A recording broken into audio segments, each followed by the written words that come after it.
ସରିଲା ହଳଦୀ ରସମ ଆଉ ଏବେ ବିବାହ ବନ୍ଧନେ ବାନ୍ଧିବେ ଓଡ଼ିଆ ଅଭିନେତ୍ରୀ ଅସୀମା ପତି। ଦର୍ଶକ ବନ୍ଧୁ ଆପଣମାନେ ଅସୀମା ପତିକୁ ବେଶ ଭଲ ଭାବରେ ଜାଣିଥିବେ।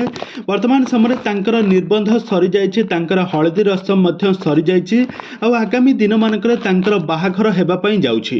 ତ ଆଉ କିଛି ଦିନ ପରେ ତାଙ୍କର ବାହାଘର ହେବ। ତେବେ ସେ କାହାକୁ ବିବାହ ବନ୍ଧନେ ବାନ୍ଧିଲେ ଆଉ ତାଙ୍କ ହଳଦୀ ରସମରେ କେଉଁ କେଉଁ ଓଡ଼ିଆ ସେଲିବ୍ରିଟି ମାନେ ଆସି ଯୋଗ ଦେଇଥିଲେ ଏ ସମ୍ପର୍କରେ ସବୁ କିଛି ଜାଣିବା ପାଇଁ ହେଲେ ଆପଣମାନେ ଆଜିର ଭିଡ଼ିଓଟିକୁ ପୁରା ଶେଷ ପର୍ଯ୍ୟନ୍ତ ଦେଖନ୍ତୁ।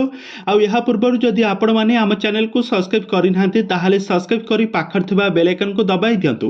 ଦର୍ଶକ ବନ୍ଧୁ ଆପଣମାନେ ଅସୀମା ପତିକୁ ବହୁତ ସାରା ଓଡ଼ିଆ ସିରିଏଲରେ ଅଭିନୟ କରୁଥିବାର ଦେଖିଥିବେ। ସେ ବର୍ତ୍ତମାନ ସମୟରେ ତରଙ୍ଗ ଟିଭିରେ ପ୍ରସାରିତ ହେଉଥିବା ତୁ ମୋ ଆଖିର ତାରା ସିରିଏଲରେ ତାରା କ୍ୟାରେକ୍ଟରରେ ଖୁବ୍ ସୁନ୍ଦର ଅଭିନୟ କରୁଛନ୍ତି।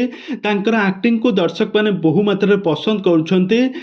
ଏଥିରେ ତାରା ଆଉ ତରୁଣଙ୍କ ଯୋଡ଼ିକୁ ଦର୍ଶକମାନେ ବହୁ ମାତ୍ରାରେ ପସନ୍ଦ କରୁଛନ୍ତି। ତାରା ତରୁଣ ସ୍ୱାମୀ ସ୍ତ୍ରୀ କ୍ୟାରେକ୍ଟରରେ ଖୁବ୍ ସୁନ୍ଦର ଅଭିନୟ କରୁଛନ୍ତି। ତାରିଣୀଙ୍କ ସହିତ ତାଙ୍କର ଜବରଦସ୍ତ ଭିଡ଼ିଓ ମଧ୍ୟ ବେଶ ଭାଇରାଲ ହେଉଛି। ତାଙ୍କୁ ବହୁତ ଭଲ ପାଇବା ମଧ୍ୟ ମିଳୁଛି। ଆଉ ଏହାରି ମଧ୍ୟରେ ଗୋଟେ ଖବର ବେଶ ଭାଇରାଲ ହେଉଛି କି ଅସୀମା ପତିଙ୍କର ବାହାଘର ହେବା ପାଇଁ ଯାଉଛି। ଆଉ କିଛି ଦିନ ମଧ୍ୟରେ ଅସୀମା ପତି ତଥା ତାରାଙ୍କର ବାହାଘର ହେବା ପାଇଁ ଯାଉଛି। ସେହି ସିରିଏଲଟିକୁ ଅଧାରୁ ଛାଡ଼ି ଦେଇ ତାଙ୍କର ବାହାଘର ହଳଦୀ ରସମରେ ଯୋଗ ଦେଇଛନ୍ତି ବୋଲି ଏମିତି କିଛି ଫଟୋ ଭିଡ଼ିଓ ମଧ୍ୟ ସୋସିଆଲ ମିଡ଼ିଆରେ ବେଶ ଭାଇରାଲ ହେଉଛି। ତେବେ ଦର୍ଶକ ବନ୍ଧୁ ଏ ଯେଉଁ ହଳଦୀ ରସମ ହେଉଛି ଏହା ହେଉଛି ସମ୍ପୂର୍ଣ୍ଣ ମିଛ ଖବର। ଏହା ତାଙ୍କ ସିରିଏଲ ଲାଇଫରେ ତାଙ୍କର ହଳଦୀ ରସମ ସରିଛି ଆଉ ଆଗାମୀ ଦିନମାନଙ୍କରେ ସେ ତରୁଣକୁ ବିବାହ କରିବା ପାଇଁ ଯାଉଛନ୍ତି।